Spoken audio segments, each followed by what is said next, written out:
کہ اسلام میں 73 فرقے ہیں، یاد رکھیں 73 فرقے ہیں، سوائے اہل سنت و جماعت کے تصور میلاد، کنسپٹ آف میلاد کسی کے پاس نہیں، صرف اور صرف اہل سنت و جماعت کے ہی پاس ہے۔ اچھا، نماز میں کسی کا اختلاف نہیں، صاحب استطاعت پر حج و زکوٰۃ کی فرضیت کا کوئی اختلاف نہیں، رمضان کے مہینے میں روزوں کا بھی کوئی اختلاف نہیں، مگر جیسے ہی بات میلاد کی آتی ہے، جیسے ہی ذکر میلاد کا آنے لگتا ہے، ان لوگوں کے مرچیں لگ جاتی ہیں، یہ لوگ اختلاف کر بیٹھتے ہیں۔ یہیں سے معلوم بھی پڑ جاتا ہے کہ کون اصلی ہے اور کون نقلی ہے۔ اب ایک اور اہم بات کہ اسلام کے ابتدائی دور میں، ایک دم شروعاتی دور میں، اسلام میں 2 فرقوں نے جنم لیا، یاد رکھنا ان کے نام، ایک خارجی اور ایک رافضی۔ خارجی اور ایک رافضی۔ خارجی مذہب کے لوگ، ان کے مذہب کی بنیاد اہل بیت کو برا کہنا، اور شیعہ کو ہی رافضی کہا جاتا ہے۔ وہ شعر بہت مشہور ہے نا کہ رافضی کو موت آئے، سب ہاتھ اٹھائے سنیوں، کہو دل سے کل صحابہ تارے ہیں ہم، بریلی والے ہیں۔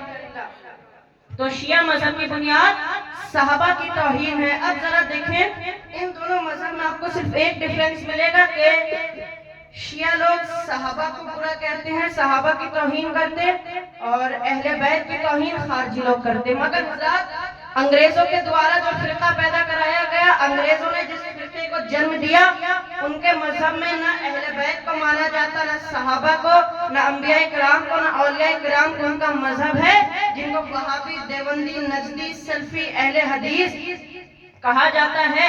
لیکن حضرات، اس امت مسلمہ میں ایک فرقہ ایسا بھی ہے جو صحابہ کو بھی مانتا ہے، اہل بیت کو بھی مانتا ہے، اولیاء کرام، انبیاء کرام کو بھی مانتا ہے۔ ان سب کے مذہب کی بنیاد توحید پر ہے، مگر ہمارے مذہب کی بنیاد تعظیم پر ہے۔ تبھی تو اعلیٰ حضرت کے وقت پر جب کچھ لوگوں نے کہا کہ ندائے یا رسول اللہ کہنا شرک ہے، تو میرے امام لکھتے ہیں مصطفیٰ جان رحمت پہ لاکھوں سلام، شمع بزم ہدایت پہ لاکھوں سلام، اور دور و نزدیک کے سننے والے وقار کانے لالے شفاعت پہ لاکھوں سلام، کانے لالے کرامت پہ لاکھوں سلام، کانے لالے کرامت پہ لاکھوں سلام۔ حضرات، درود پاک پڑھیں بآواز بلند۔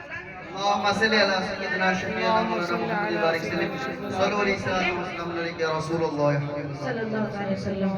حضرات، خطبے کے بعد میں نے جس آیت کریمہ کو تلاوت کرنے کا شرف حاصل کیا، اللہ رب العزت ارشاد فرماتا ہے وَرَفَعْنَا لَكَ ذِكْرَكَ، یعنی کہ ہم نے آپ کا ذکر بلند کر دیا، زیادہ کر دیا۔ اب ذرا دیکھیں، یہ وہ مقام ہے جہاں خود رب کائنات حضور علیہ السلام کے ذکر کو بلند کر رہا ہے، زیادہ کر رہا ہے۔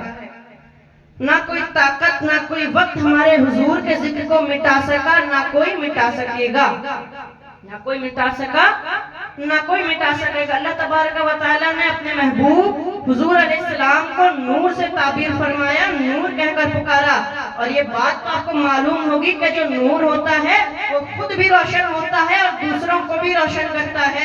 نور کی خاصیت ہی ہے دوسروں کو چمکانا مثلا۔ لیکن حضرات، آپ دیکھ سکتے ہیں یہ آسمان کے چاند، سورج، ستارے نور ہیں، اسی کے نکلنے سے ہمارا ظاہر چمکتا ہے، اسی کے نکلنے سے پوری دنیا میں نور پھیل جاتا ہے، روشنی پھیل جاتی ہے۔ مگر حضرات، قربان جاؤں مدینے کے چاند پر، قربان جاؤں آمنہ کے لال پر، ان کی تو یہ شان ہے جب نور محمدی چمکتا ہے تو پھر ہمارا ظاہر ہی نہیں، باطن کو بھی منور فرما دیتا ہے، جسم کو بھی منور فرما دیتا ہے۔ تبھی تو کسی نے کہا تھا کہ ہرا کے غار سے شمع نبوت کی کرن پھوٹی، اجالا ہی اجالا ہو گیا ہر سو زمانے میں، اجالا ہی اجالا ہو گیا ہر سو زمانے میں۔ حضرات، اور آپ کے 3-4 منٹ لوں گا۔